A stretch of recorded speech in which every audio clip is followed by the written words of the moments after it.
I'm Joy Daly. And I'm Martin Daly. We're kind of a husband and wife team, and we operate Shepherd's Lane of Oregon, which is a farm that raises sheep, and specifically long-wool sheep at the moment. We have Teeswaters, Gotlands, and our new project is the Valais Blacknose. So I'm Cammy Barr, one of the owners of Purple Fox Farm, and we're over in Central Oregon. We're here to AI our 6 Scottish Blackface ewes to some Valais semen from New Zealand, getting our breeding program off the ground last year, and hopefully hitting a little bit of a reset button this year with them. So that's here. So the Dalys are our semen supplier and have been our sheep supplier too. So. Now, when you get semen, you can get any breed, and you've got Scottish Blackface. Why are you introducing the Valais Blacknose? So we're participating in the breed up program. So the Scottish Blackface were one of the breeds that were suggested to be the foundation for the Valais because they are one of the breeds that originally made the breed in Switzerland. We're most interested in the Valais. I've been following the breed for a really long time.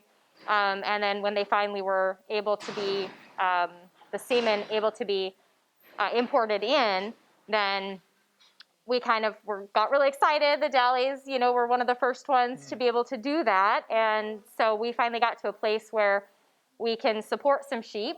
So we decided to get involved in the program too with several of the other breeders in the States that are doing this program. Now, Martin, most people don't understand why you would need to do a breed up program. If you can give us the quick 30-second blurb on what a breed up program is, that would be great. Well, okay, one of the reasons you'd ideally want to bring the purebred animal in here, but that wasn't permitted at first because of the scabies problem. That's a disease that's 100% lethal.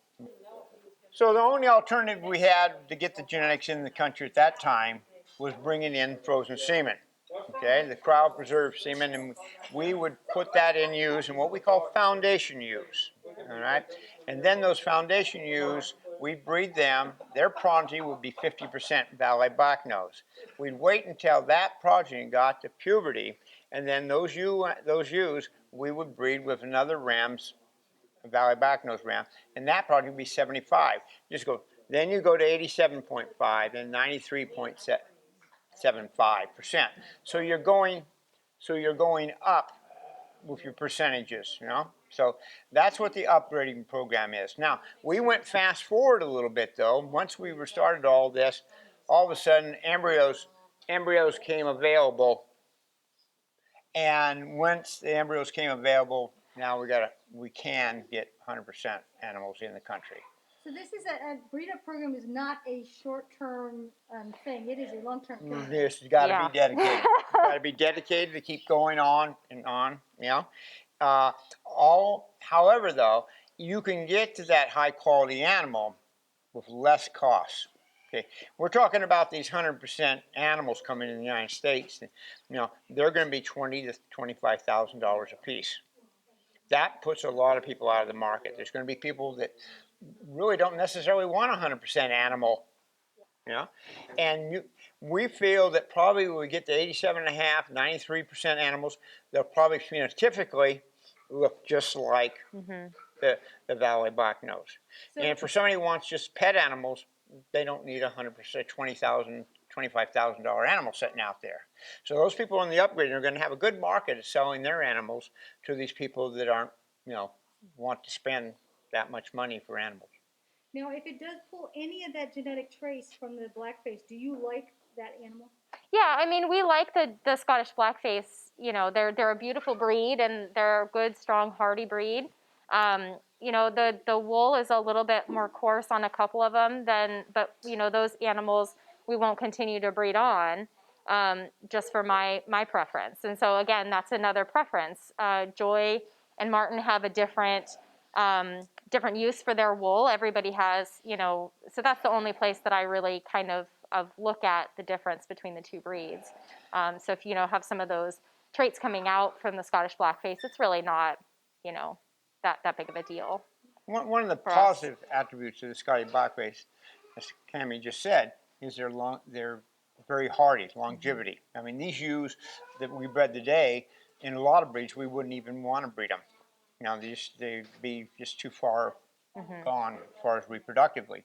And you got to remember when you pick these foundation breeds, every generation they have that foundation breed has less effect. When you get up to 75%, you only have 25% of that foundation breed. 87.5%, that you only talk about 12.5% of that. So in the long run, probably over the long run, when you get up there to that 93.75, There's not going to be much left. that's not going to be that much. No. Phenotypically, people aren't going to tell you, oh, that's that foundation or that foundation. No. That have such a small.